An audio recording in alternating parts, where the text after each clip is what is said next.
A Canadian phenom and Ben's best friend has made his university debut on home soil. A broadcaster lost his job for criticizing a player, and Canada's soccer champs are crowned. Kayla Gray joins us now with the big sports stories from the week. Good morning, Kayla.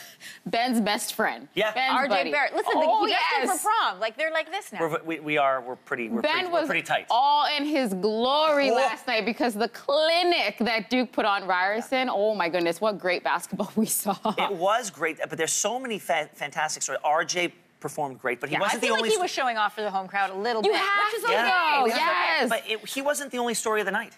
You had Zion Williamson.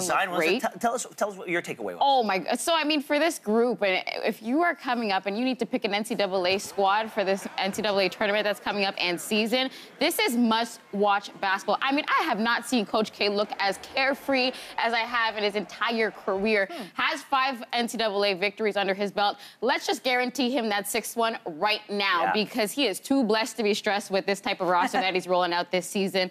RJ Barrett looks scary.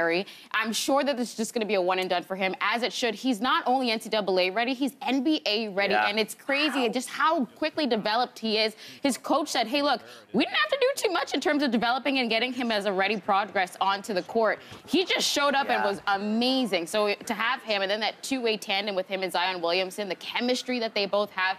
Listen, that third quarter and that alley-oop that just brought the crowd to their feet, that was it for me. I might just be cheering for Duke moving forward, okay? Just get me some Blue Devils gear, and we are good to go. I hope Brandon heard you. We converted one. This is the real deal. This truly is the real deal. But as we mentioned off camera, this is not just about RJ. This is about the fact that Ryerson, McGill coming up on Saturday, U of T coming up on Friday.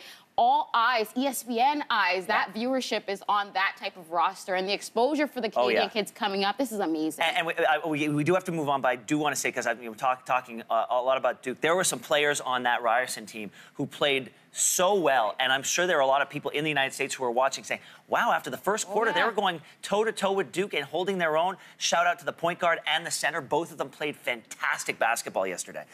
We got to move on now to the professional game. Kawhi Leonard coming to Toronto next year.